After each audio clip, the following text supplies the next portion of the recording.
Sa mga impact makers na nasa on-site po, pwede po ba akong makarinig ng pinakamalakas na amen? Amen. At even sa online po, paki-comment po dyan, amen.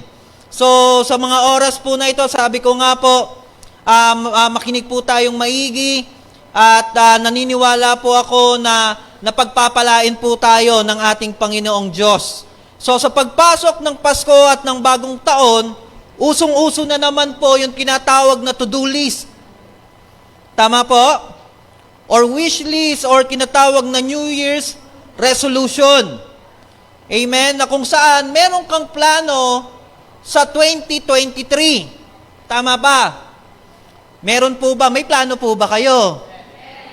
Parang ang tahimik ninyo So lahat naman po tayo merong plano ng 2023. At lahat tayo ay nagpaplano sa ating buhay. Nagpaplano ng maganda, nagpaplano ng pang long term, di ba po? So, sabi ko nga po kanina, meron naman tayong plano even sa schools and careers or etc. Kaso, madalas na kapag tayo ang nagpaplano, maniwala ka sa hindi, laging sablay to. Amen? Tama ba? Sa lahat, o sa 10 na plano mo, sa 10 plano mo, ilan ang natupad dyan? Sige. Diba? Kadalasan, 1 out of 10. 2 out of 10. Na plano mo, 2 lang ang nangyari. Tama ba? Even sa mga lakad ninyo by schools, sa mga kaklase mo, uy, tara, pasyal tayo, punta tayo ng SM Grand. Yeah. No?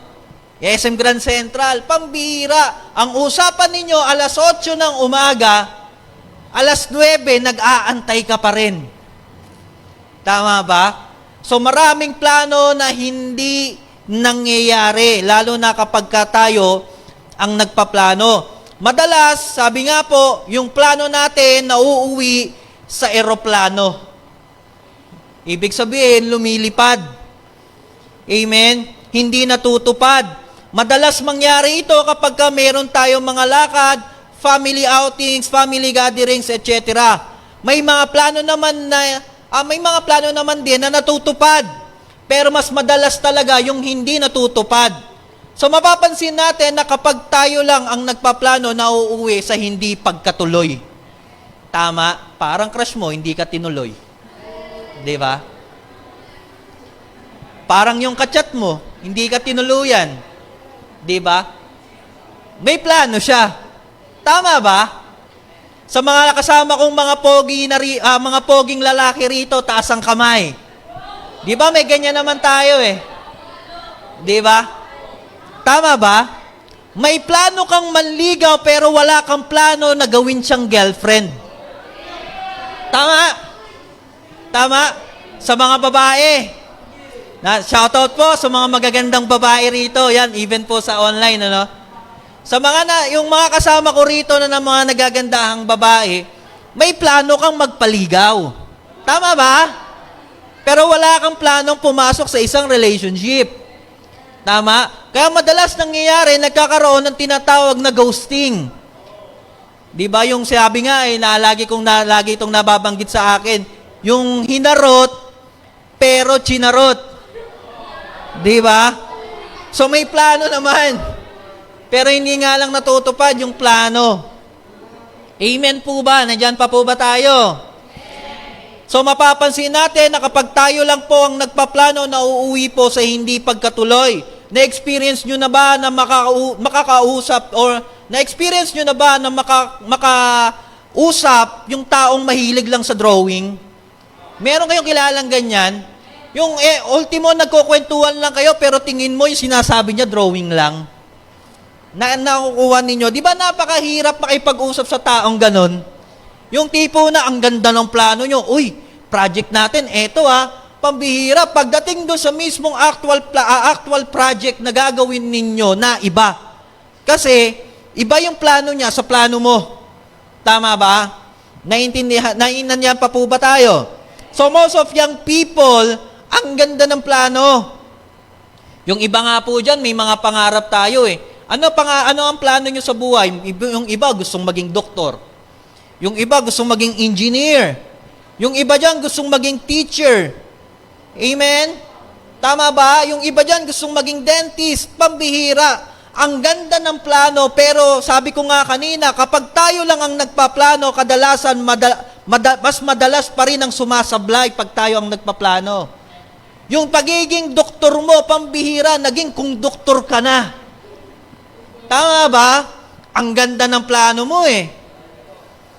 Ang ganda ng plano, ang ganda ng setup mo. Kaso nauwi ka sa pagiging konduktor, ang ganda ng pagdodoktor mo sana eh. Kaya lang, doon minsan, kadalasan, ang plano natin bumabase sa madalas nating ginagawa. Tama po ba? Ang mga plano natin, para magkaroon ng katuparan, minsan doon yan sa ginagawa natin. Kung ano yung ginagawa mo, yan din ang magiging future mo. Amen po? Nandiyan pa po ba tayo? So kadalasan, ang ganda ng plano, kaya lang sumasablay din tayo pagdating sa decision making natin. Amen? Ang ganda ng plano eh. Gusto ko maging engineer. Mag-aaral ako ng mabuti. Kalagitnaan ng pag-aaral na jowa na buntis. Amen? Real talk po. Marami po tayong kabataan na ganyan ngayon. Yung nag-aaral ka, hindi, inspiration lang naman eh. Kadalasan sinasabi, hindi, inspiration lang naman. Yes! Kaya lang, uulitin ko at sasabihin ko sa inyo boldly, hindi ba inspirasyon ng magulang nyo para magtapos ka ng pag-aaral mo? Amen? Tama po ba? Uulitin ko po, napakalaki ng kinalaman ng salitang plano sa pag-uusapan natin ngayon. Uulitin ko po mga kapatid, mga impact makers online and on-site, ang ganda ng plano natin, pero pagka ikaw lang ang nagpaplano para sa sarili mo, sasabihin ko sa iyo, 100% sure, magfo-fall ka. Amen? Kaya lang, good news. Sabihin nyo nga po, good news. Ano po yung good news? Meron po akong good news sa inyo. Alam nyo po ba, na yung Panginoong kilala ko, may magandang plano para sa iyo. Amen? Palakpakan nga po natin ang Panginoon. Ibahin mo si Lord. When God starts a plan, nagkakaroon lahat ito ng kaganapan. Amen? When God starts a plan, talagang mamamangha ka at the same time, pati ikaw, sasabihin mo at ikaw ay mapapawaw. Amen? Gusto niyo po bang mapawaw sa plano ng Lord para sa iyo? Amen po? So, wag na nating patagalin pa. Ang pag-uusapan po natin ngayon ay patungkol sa plano na ang title po natin ay The Master's Plan. Ang ganda ng blueprint ng Panginoon, ang problema pagdating sa applications ng tao, doon sumasablay. Kaya ngayon, mga impact makers, sa darating na 2023 or etong kakaharapin nating 2023, ano ang plano mo? Gusto mo bang matupad lahat ng plano mo? Ang mangyayari rito, tuturuan tayo ng Panginoon na sumunod doon muna sa master plan niya para sa iyo. Kasi ang gusto ng Panginoon, this coming 2023 or etong kakaharapin nating 2023, ay magkaroon ka ng prosperity at magandang future para sa iyo. Amen? Sino excited dito? Taas ang umay. Amen? Kung lahat po tayo ay excited, sige po, sabihin po natin, Master's Plan. The plan and promise of God. Makikita po natin yan sa Jeremiah chapter 29, verse 11. Jeremiah chapter 29, verse 11. Sa The Message Bible po, ito po ang sabi. Sabi po dyan, this is God's word on the subject. As soon as Babylon 70 years are up and not a day before, I will show up and take care of you as I promise and bring you back home. I know what I'm doing. I have it all planned out. Plans to take care of you, not abandon you. Plans to give you a future you hope for. Di ba napakaganda po? Alam niyo po ba, nakadalasan at maraming kabataan ang gumagamit ng verse na ito. Jeremiah, ano favorite verse mo? Jeremiah 29:11. O, anong sabi doon? For I know the plans I have for you, declares the Lord. Di ba? Sabi nga doon, plans to prosper you, not to harm you, plans to give you hope and a future. Ang problema, nasasalaula natin etong verse na ito. Amen? Kumakapit ka lang doon sa promise ng Lord, pero ayaw mo ng proseso ng Diyos. Amen? Amen? Maraming mga preachers na gumagamit netong verse na to, pero hindi alam kung papaano ito sisimulan. Hindi ibig sabihin na walang promise ang Lord sa atin at wala ang plano ng Diyos para sa atin. Ang problema, titignan muna natin yung nais ipagawa ng Diyos para sa atin. Ang tawag po dyan ay yung immediate po na context. Okay po? So ito yung titignan mo muna bago ka magko-quote ng isang verse. Amen po. Sabi nga po dyan, Jeremiah 29 verse 10, ito yung sinabi, this is what the Lord said. Kadalasan po kasi, lagi natin kinakapitan yung 11. Pero ang hindi natin nakikita, ano ba muna yung bago mag-11? So, paano mangyayari yung Jeremiah 29:11 kung hindi mo alam si Jeremiah 29:10? Amen po ba? Ano po bang sinabi ng Jeremiah 29:10? This is what the Lord says, when 70 years are completed by Babylon, I will come to you and fulfill my good promise to bring you back home. Amen? So, madalas tayo, nagko-quote tayo ng 29:11. Ang problema kasi, di ba? Ang problema po kasi, may kailangan ka munang tapusin. Ito ay sinabi po ni Jeremiah sa bansang Israel sa panahon na sila po ay nasa exile at nasa captivity po ng Babylon.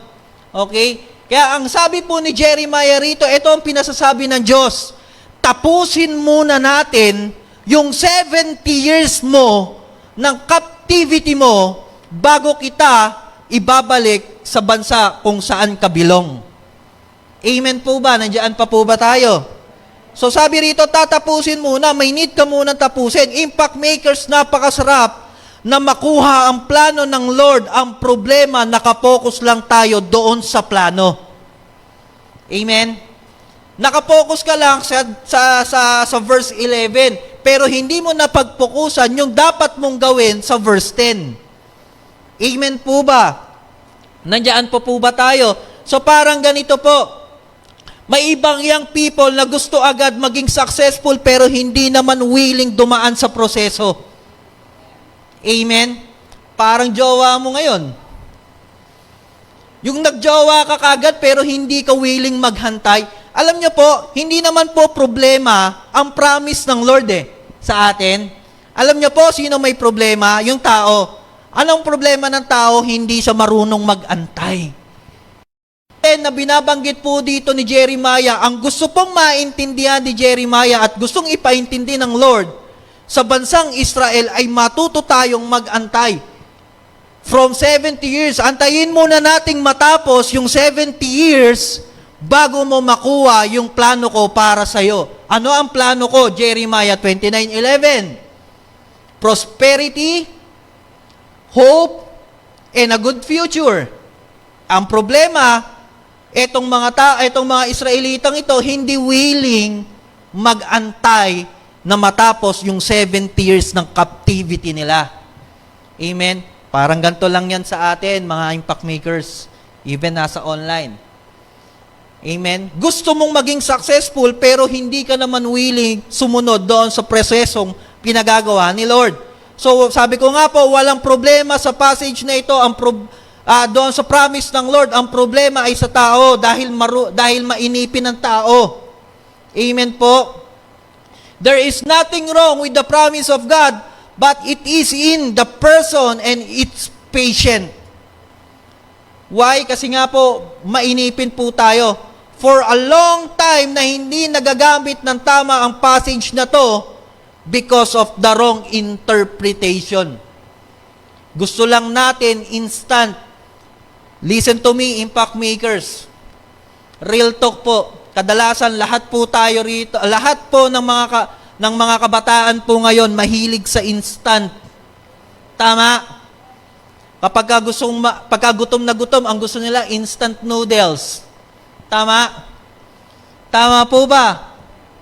Kahit hindi ka naman nasa panahon, gagawin mong panahon yung pagkakataon mo. Yung panahon na nag-aaral ka, ang problema, hindi ka naman talaga nag-aaral. Amen? Amen po ba? Hindi po ako galit, ha?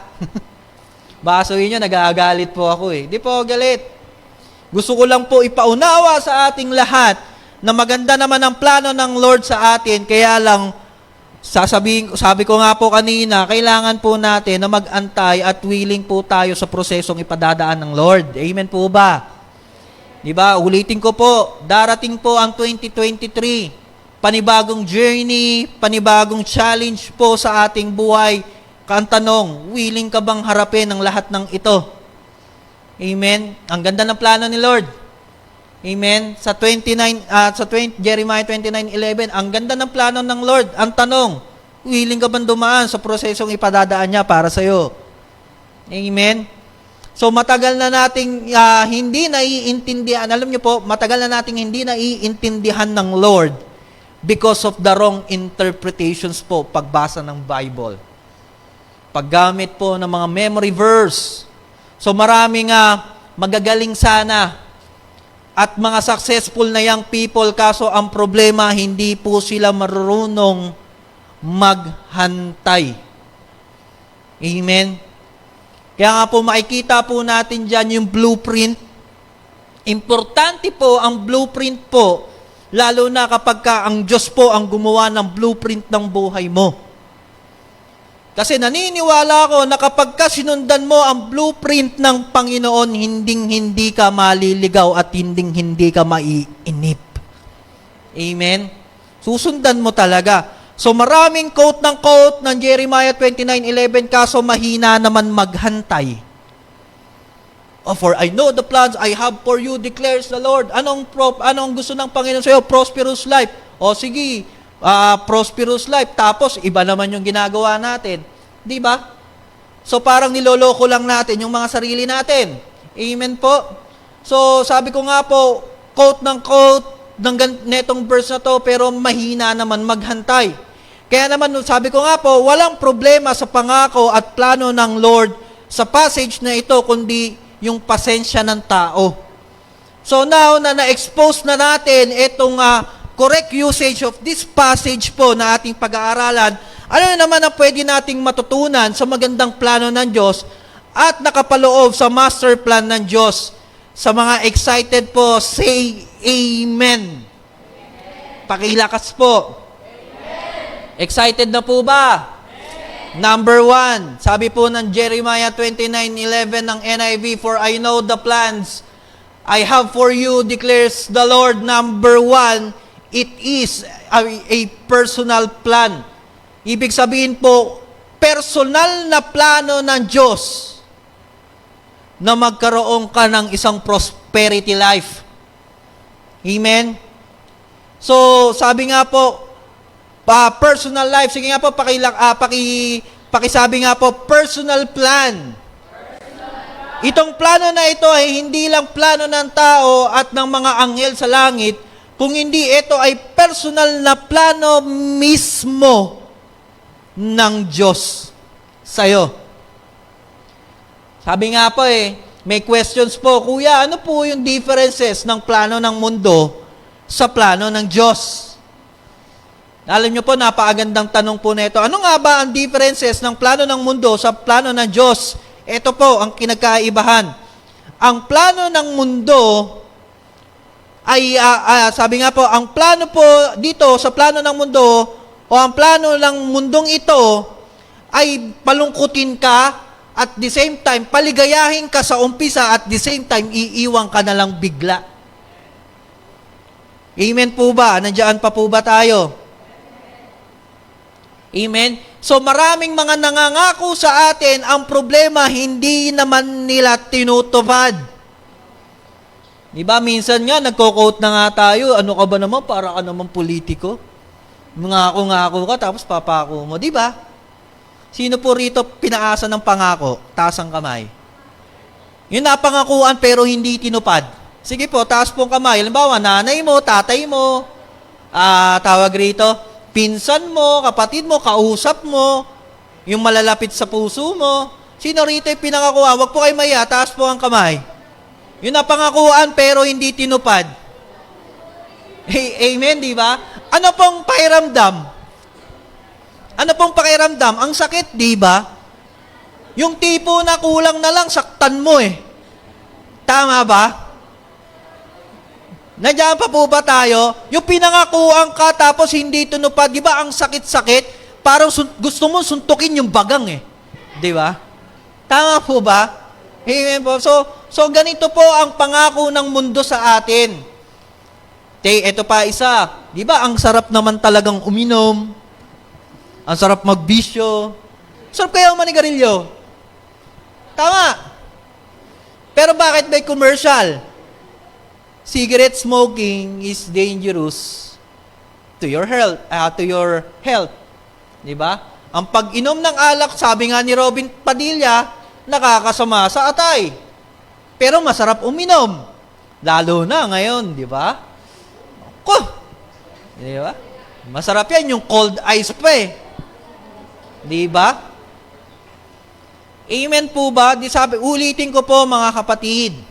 Ang pangako ng mundo, sa umpisa ka lang masaya, pero sa huli, iiyak ka din.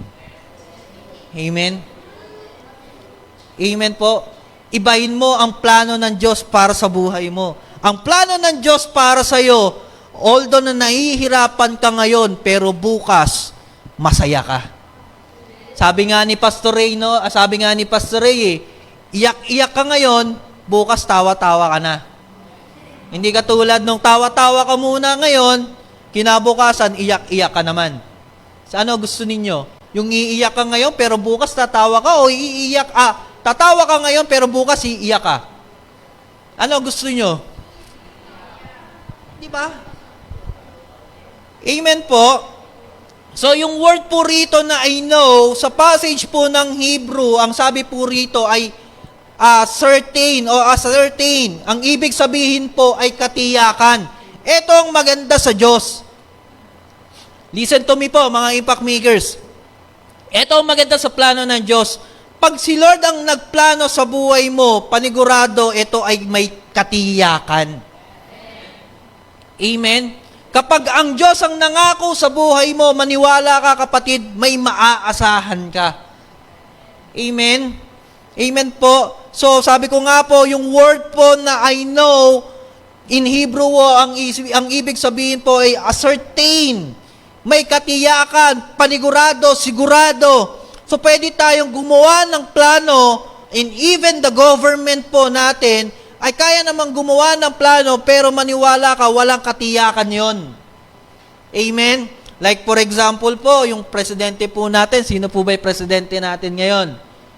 Si BBM. Paano po natin masisigurado na hanggang ikatlo or pagdating or bago matapos ang kanyang termino, maganda pa rin yung ipapakita niya sa ating government? Amen? Or kahit sino naman ang nanunungkulan dito sa atin or even po sa barangays na lang natin, paano natin masisigurado na yung mga barangay captains o yung mga maliliit na leaders natin sa pamahalaan ay makakasigurado tayong maganda ang tatakbuhin pa rin nila. Di ba wala po kasiguraduhan? Tingnan ninyo po yung katabi po ninyo.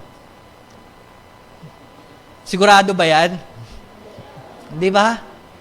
Kahit tayo, di tayo sigurado eh. Di ba? Paano nyo masasabi na yung katabi nyo na yan ay kasama nyo pa rin yan hanggang bukas? Amen? Tama po ba? Paano nyo masisigurado na yung nanay at tatay mo, bukas kasama mo pa rin? Di ba hindi tayo sigurado? Pero sa Lord, ibahin mo si Lord. Pag si Lord ang nagplano, may katiyakan, may kasiguraduhan ka pa.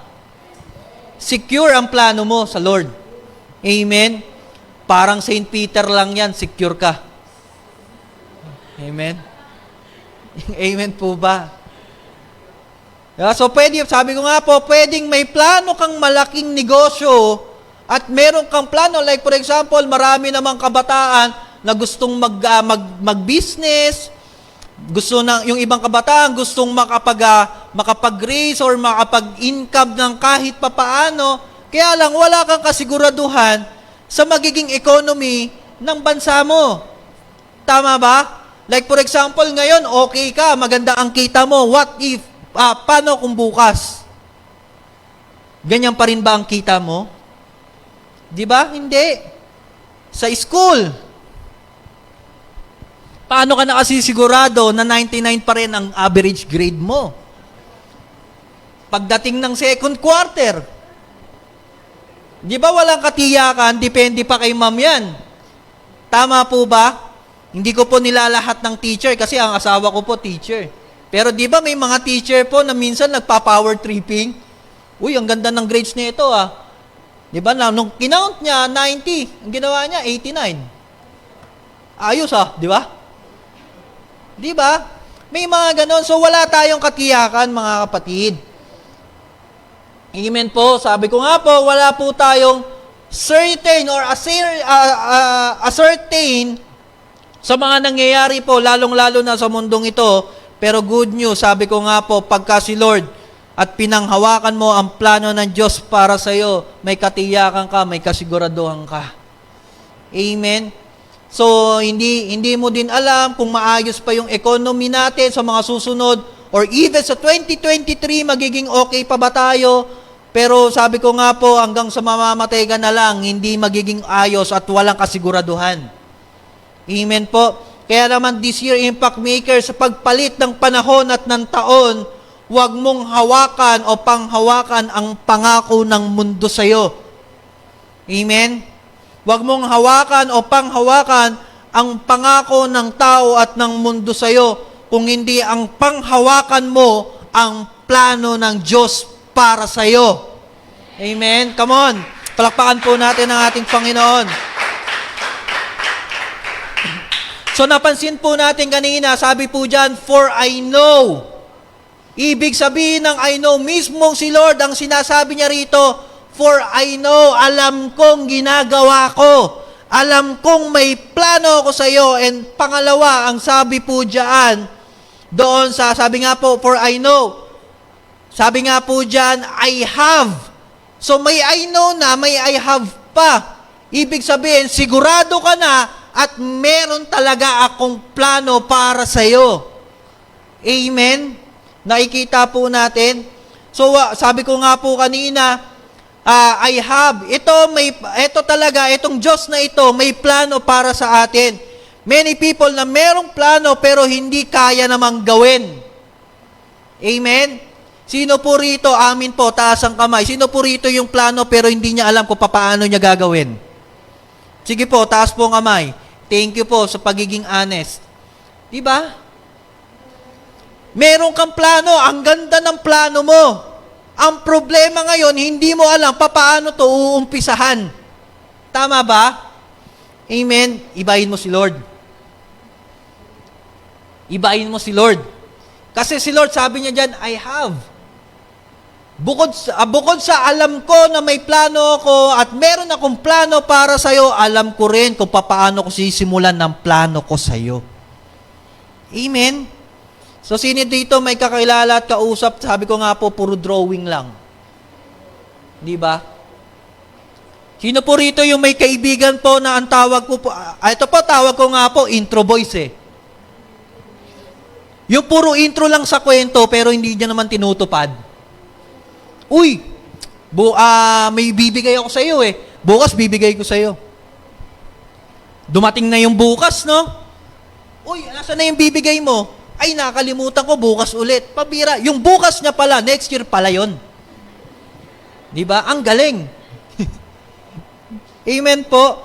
So, puro drawing lang, walang pinagkaumpisahan. So, madali ang magplano, madali ang gumawa ng plano, pero mahirap ang mag-execute ng plano. Amen? Sabi ko nga po, ibahin mo si Lord kasi once na siya ang nagplano mangyayari at matutupad kasi may kakayahan siyang gawin ito. Amen? He is omnipotent, omnipresent, and omniscient God. All-knowing God. Sa mundo, bago mangyari ang plano mo, need mo munang maipag-usap sa mga taong may kakayahan nito. Tama ba? Tama ba? Sino po rito yung mga scholars po, taas ang kamay? Yung scholar po, yung pinag-aaral po. Di ba, bago tayo makakuha ng scholarship, marami ka munang kakausaping tao. Tama ba? Marami ka munang ibibigay na papel bago ka maaprubahan sa scholarship. Tama po ba? Pero si Lord hindi. Hindi na kailangan si Lord yan. Pag sinabi mo, Lord, ano plano mo? Eto plano ko sa'yo. Hindi na maghahanap ng requirements si Lord para sa'yo. Amen? Nandiyan pa po ba tayo? Kasi nga po, walang imposible sa Diyos. Kaya nga sabi niya nga doon for I know the plans I have for you. Kasi may plano siya at gagawin niya ito. So sa taong pwede mong panghawakan ang plano pero hindi mo po pwedeng asahan. Amen? Sa tao, pwede mo panghawakan ang plano pero hindi mo po pwedeng asahan. Pero si Lord, asahan mo na kasi may katiyakan ang plano ng Diyos para sa iyo. Amen? Pangalawa, Jeremiah 29 pa rin, doon pa rin po sa verse na yon. For I know the plans I have for you, declares the Lord. Plans to prosper you, not to harm you. Plans to give you hope and a future. Ang ganda po dyan. Plans to prosper you and not to harm you. So, pangalawang plano ng Diyos para sa atin ay, pangalawa po, is prosperity plan. Una, personal niyang plano ito para sa iyo. Ang kagandaan ng plano ng Diyos para sa iyo, may prosperity. Amen? Sino po rito gusto ng prosperity? Lahat naman po tayo gusto po nating yumaman. Tama po ba? Amen. Yung iba nga lang po, mayaman po sa utang. Amen? Yung yaman po natin, nakatago po doon sa nakaturban na may motorsiklo. Di ba? Yung ang magsalita, kailan ka maghuhulog? Di ba? Yun yung patago natin minsan Oy, kailan ka maghuhulog? Yeah. So maraming ganito, pero ang gusto ng Panginoon, prosperity para sa iyo. This coming 2023, i-claim mo na, magkakaroon ka ng prosperity. Amen? So may prosperity yung naghahantay sa mga taong marunong maghantay. So this plan of God ay personal at ang plano niya sa bawat isa ay prosperity. Ang prosperity po, in Hebrew word po, ay shalom. Say with me, shalom. Ibig sabihin po ng shalom is welfare, peace, and health. So every time na tatawagin or babatiin ng mga Hebrews ang kapwa nila Hudyo, alam niyo po ang bati nila, shalom. Dito po sa atin, ang cute. Di ba? Ang cute ng tawagan natin Di ba? Ano yung tawag nyo sa mga kaibigan nyo? Uy, kulangot, bukol. Di ba? Tama ba? Yan ang mga tawag natin sa mga kaibigan natin Halimbawa, nakita ninyo, uy, si Angis Di ba? Amen ba? Sana this time naman mga kapatid, every time na makakakita ka ng kakilala mo, sabihin mo naman, oy, shalom. Di ba? Declare nyo na prosperity. Amen? Amen? Ang pangit kasi, sabihin mo, uy, si Laway Uy, si Baktol ayun si Baktol Di ba? Tama ba?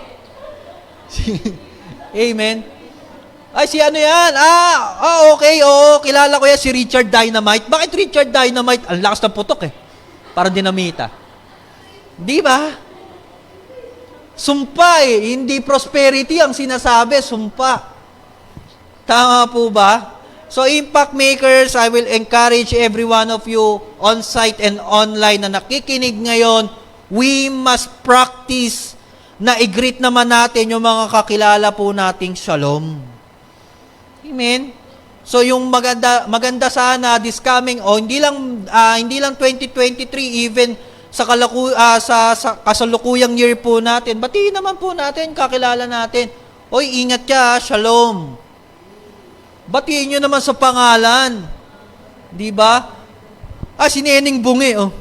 Oy, ingat ka, bungal. Di ba? Di ba ang pangit? So, ang plano ng Panginoon, ang plano ng Lord ay prosperity. Prosperity, dapat ang katawan po natin ay pang-prosperity din. May mga ganito po eh. Di ba tayo po, nagpaplano po tayo for the long term. Tama ba? Lalo na ngayon. Oy, gusto ko this coming 2023, marami akong magawa, marami akong matrabaho, marami akong projects na matapos, makapagtapos ng pag-aaral.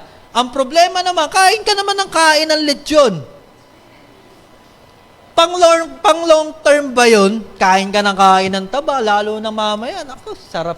Ay, lalo sa 24. Lalo na sa 31. Di ba? Ano yung mga handa ninyo? Ano yung mga handa ninyo? Ano yung mga ihanda ninyo? May mga lechon ba kayo? May crispy pata ba kayo sa handaan? Pag meron po kayo niyan, huwag nyo pong kakalimutan si Kuya Toffer. Okay, imbitahan nyo ako dyan. Hindi, joke lang po ha. So, kailangan po pang long term. Impact makers, I don't know kung sino ngayon ang nasasadlak sa kahirapan, whether ikaw man, whether family mo man yan, whether relatives mo man yan, kapatid. Naniniwala po ako na ang plano ng Lord sa iyo ay prosperity, daanan mo lang yan. Amen? Daanan mo lang. Huwag kang tatambay. Sabi nga dyan, it's okay not to be okay, but don't stay that way. Huwag mong tambayan. Kasi ang plano ng Lord sa iyo, prosperity. Hindi tinatambayan ang pagkalugmok. Amen? Amen po ba? So, pangatlo po, and lastly po, mabilis lang po ito. Pangatlo, sabi po dyan, for I know the plans I have for you, declares the Lord. Plans to prosper you, not to harm you. Plans to give you hope and a future. Pangatlo is progressive plan. Say with me, progressive plan. Maganda sa plano, merong pagbabago. Progressive means paganda ng paganda. Ang ibig sabihin ng progressive, papugi ka ng papugi. Tignan nyo nga po, sige, tignan nyo po yung katabi nyo. Ayan, bulaga. Yeah? Bulaga. Di ba? Kailangan may progressive ka. Amen? Amen po. When God's plan for you ay dapat natin pong nilalakaran at sinusundan mo. You will change from glory to glory and from better to best. Amen? Yan ang plano ng Diyos sa iyo. Amen? Yung paganda ng paganda. Papugi ka ng papugi. Kapatid, paayos dapat ng paayos. Impact maker, listen to this po. Hindi ka nakadesign para tumanda ka ng paurong. Ulitin ko po, hindi ka dinesign ni Lord para tumanda ka ng paurong. You are designed to receive and experience the breakthrough in life. Okay? Doon ka nakadesenyo, kapatid, dapat paganda ka ng paganda, papugi ka ng papugi. Hindi ko po sinasabi yung outer appearance mo ha, kasi common na yan, maganda at pogi ka na. Diba? Ang papopugiin at pagagandahin natin, yung inner natin. Okay? Amen po. So, sabi ko nga po, kapag feeling mo, nasasarapan ka na naman, magtampisaw sa lupa, like for example po, di ba, ang gusto ng Panginoon, from glory to glory, meron kang progressive eh. So, kapag ka nagalimbawa, na tawag rito, na nagiging busy ka na naman sa mundo, nagsusugal ka na naman, nagyoyosi ka na naman, nagsisinungaling, nagmumura ka na naman, wag na magtampisaw sa mundo. Kasi ulitin ko po, ikaw ay nakadesenyo from glory to glory. Ikaw ay designed by God para maranasan mo yung breakthrough ng buhay mo. Amen po ba? Nandyan pa po ba kayo? Amen po. So, hope sa Lord ay may pagpapala. Tandaan po natin, yung hope po dyan ay pagpapala. So, tama naman na umasa sa plano ng mundo at pagkapit dito kasi tad ka na ng sugat. Ito po ang masakit eh. Yung tipong ayaw mong bumaklas sa plano ng mundo kahit nasusugatan ka na. Iwas na tayo sa pagkapit sa patalim. Ha? Kasi pagka kumapit ka sa patalim, automatically, masusugatan ka lang. Amen? Amen po. Hindi ko po sinasabi yung kapit sa patalim na magnanakaw ka, kundi yung mundo. Amen? Kasi nasasaktan ka na eh. Hindi mo deserve na masaktan. Tignan nyo po yung katabi nyo. Hindi yan deserve masaktan. Ang deserve niyan, minamahal. Tama ba? Kasi mahal ni Lord yan eh. Amen? Amen? Focus na muna rito sa pogi muna sa harap. Okay? So, you are designed by God. Ang plano ng Lord ay breakthrough sa buhay mo. Ang kagandahan po rito, ito po isa pang maganda. Yung future po rito, listen to me po, impact makers. Yung future po dyan, in Hebrew word po, kapag binasa mo lang siya ng sobrang simple, talagang magiging simple lang. Pero ang nilalaman po nito ay talagang maa-amaze ka. Yung the word future po in Hebrew is to the last or till end. Sabi po dyan, the plans to give you hope and future. Ibig sabihin po, yung hope dyan ay pagpapala, pero yung future dyan, yung pagpapala till end. Yung biyaya hanggang dulo. Amen? Sino po rito yung nasaktan, hindi pinaglaban hanggang dulo? Amen? Naniniwala po ako, kapatid, totoo, na ang mundong ito, listen to me po, ang mundong ito, walang forever, pero yung plano ng Diyos may forever. Panghawakan mo. Si Lord lang ang kayang magsabi at mangako sa iyo till end. Listen to me, tingin muna sa pogi po. Tingin muna sa pogi. Si Lord lang po ang kayang mangako at mag-promise sa iyo hanggang dulo. Yung iba nangako sa iyo pero hindi na nga tinupad. Amen? Tama po ba? Yung iba nangako, yung kaibigan mo nangako sa iyo, kakilala mo nangako sa iyo, hira. Gusto mo tutuparin pa, nangako na nga. Di ba? Nakita nyo, napansin po ninyo, sa mundong ito, ayaw ng mundo na kapag pagka nangako ang mundo sa iyo, tutuparin niya, hindi uso yun. Amen? Sa Lord, hindi. Kapag nangako si Lord sa iyo, uso sa Panginoon, tumutupad siya ng pangako. Amen po. Amen po. Nandiyan pa po ba tayo? Tandaan mo ito, hindi ka kayang panindigan ng mundo at ng tao. Maaring nangako sa iyo o hindi tinupad sa iyo kasi nga tinoyo na o pwedeng tinopak yung nangako sa iyo, pero ulitin ko po, I just want you to tell you na si Lord paninindigan ka at tutuparin ka hanggang dulo. Amen. Dumating ka na ba sa point na mapapatanong ka na lang talaga na ano ba talaga? Ano ba yung promise ng Lord para sa akin? Eto bang taong to, talagang seryoso ba to, mangako sa akin, susungkitin niya daw ang bituin para lang sa akin? Walang gumawa nun. Bola lang yun. Lagi kitang ririgaluhan. Ganyan din na pangako ko sa misis ko eh. Amen? Buti na lang talaga nung kami po ay kinasal, pambihira. Buti na lang, hindi ako talaga nangako. Kasi kung nangako ko, baka inasahan eh. Amen? Hindi, paglalabang kita, hanggang kamatayan, pambira, yung may babanat sa kanya, iniwan kang mag-isa eh. Tama ba? Hanggang dulo pala eh.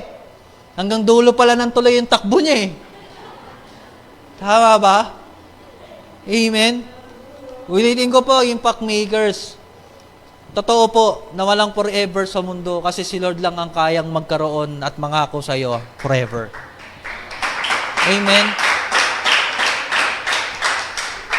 So, hindi masama na tanawin yung magandang future. Hindi masama na tanawin po natin yung Jeremiah 29:11 na yan. Lalo na po sa darating po, nakakaharapin po nating 2023, may plano ang Diyos para sa iyo. Amen? May blueprint ang Lord para sa iyo. Tatanungin kita, kaya mo bang sumabay sa blueprint ng Lord para sa iyo? Amen? Amen sigurado kayo? Di nga. Amen? Kung sigurado po kayo, ito yung blueprint ni Lord. Sabi po ng Jeremiah 29, verse 4 until 9, ito po yung sinabi. This is what the Lord Almighty, the God of Israel says, to all this I carried into exile from Jerusalem to Babylon. Verse 5, build houses and settle down, plant gardens and eat what they produce. Marry and have sons and daughters. Find wives of your sons and give your daughters in marriage, so that they too may have sons and daughters. Increase in number there, do not decrease. Also seek the peace and prosperity of the city to which I have carried you into exile. Pray to the Lord for it, because if it prospers, you will prosper. Yes, this is what the Lord Almighty, the God of Israel, says. Do not let the prophets and diviners among you deceive you. Do not listen to the dreams you encourage them to have. They are prophesying lies to you in my name. I have not sent them, declares the Lord. Alam niyo po kapatid, sabi ko nga po, bago magkaroon ng katuparan, yung Jeremiah 29:11 sa buhay mo, kailangan meron ka munang kaharapin. Sabi ko nga ako kanina, kailangan na muna matapos yung captivity and exile ng buhay mo. Kailangan matapos muna yan. At meron tinuturo at mino-workout ang Panginoon sa present ng buhay mo ngayon. So ano po yung lesson po natin? This is the true meaning of Jeremiah 29:11. Yung unang-una po dyan, ang gusto po ng Panginoon ay work hard. Verse 4 to 5. Trabahuhin mo. Maganda ang plano ng Lord sa iyo, huwag kang magpapatumpik-tumpik. Amen? Parang ganito lang yan. Sino gusto rito magkaroon ng grade na 99 or 90 sa average niya? Lahat tayo gusto. Anong dapat mong gawin? Mag-aral ng mabuti. Ganyan lang din yan. Kung gusto mong magkaroon ng prosperity, gusto mong magkaroon ng hope, gusto mo nang magkaroon ng magandang future, this coming 2023, work hard. Trabahuin mo. Pangalawa, right marriage. Actually po, etong right marriage po na yan, actually po, pinag-usapan po talaga yan dahil dito po, uulitin ko po hindi po sinabi po ni Jeremiah na mag-asawa sila ng ibang lahi. Okay? Hindi po tinuro rito ni Jeremiah na makapangasawa kayo ng mga Babylonians. Hindi. Ayaw ni Lord niyan. Actually, sinabi pa lang yan ng Deuteronomy and Exodus na huwag kayong makikipamatok sa hindi ninyo kauri. Ang gusto po rito ay magkaroon ng magandang marriage yung inyong buhay. Uulitin ko po, yung right marriage po dyan, ano ba ang season mo ngayon? Huwag mo nang sabihin sa akin. Ano ang season ng buhay mo ngayon? Nag-aaral ka? Tama? Mag-aaral ka maigi. Amen? Mag-aaral ka. Kasi yan ang gusto ng nanay mo sa'yo. Mag-aaral ka. Yan ang gusto ng tatay mo sa'yo. Mag-aaral ka. Kasi maraming young people na hindi naman talaga nag-aaral, kundi ang pinag-aaralan yung puso ng partner niya.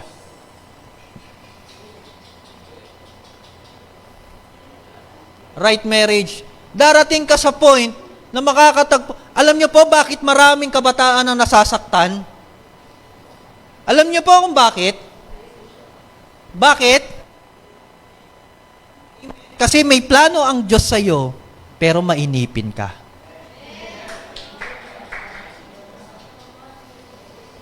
Kung bakit walang basbas yung nanay, yung mga magulang mo sa relationship mo, kasi hindi naman yan ang design nila para sa'yo. Right marriage. Kasi ang naniniwala ko, huwag kang mag-alala kapatid, hindi ka pangit.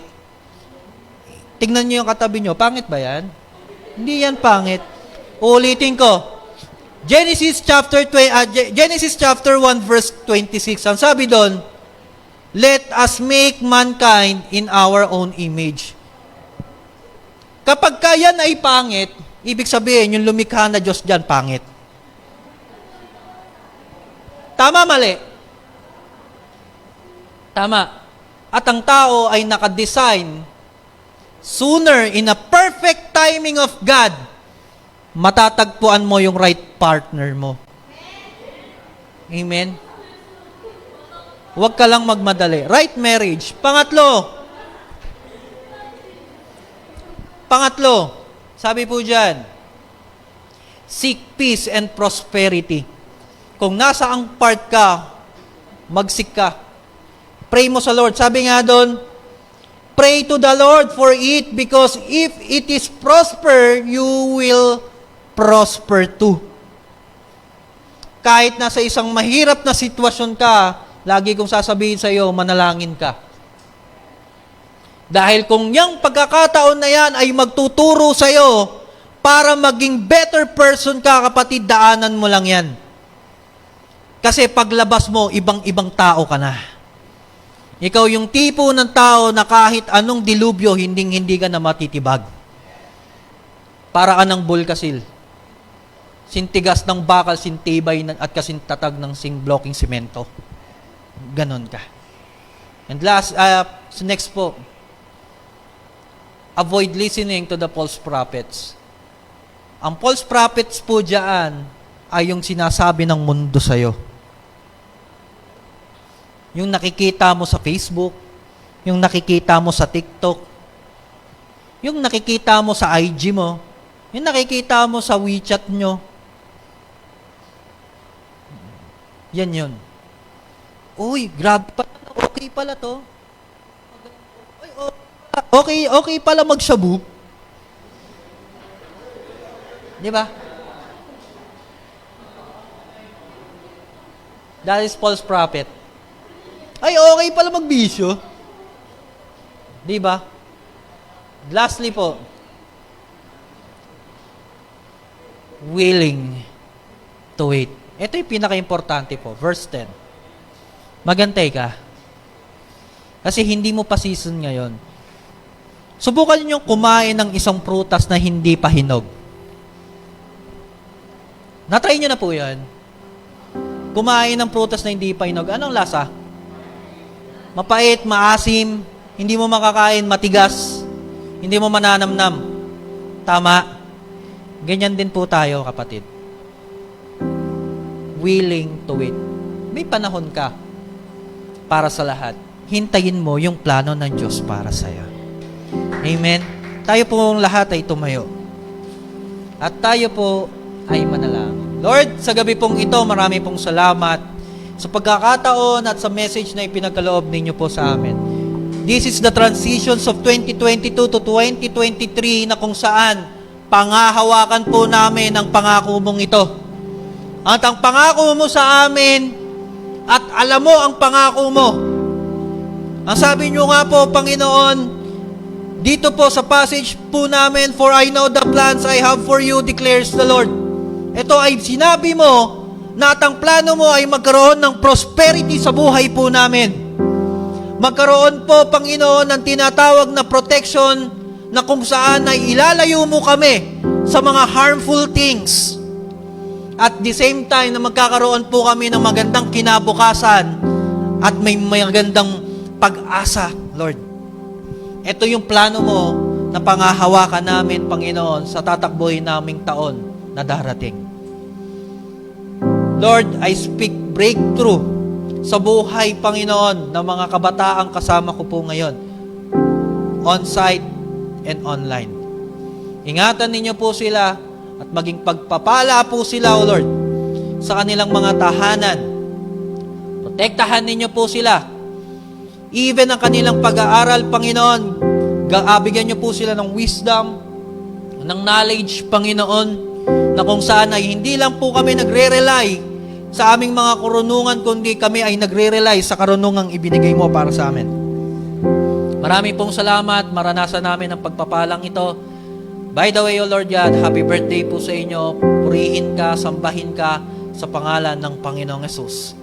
Amen. God bless po.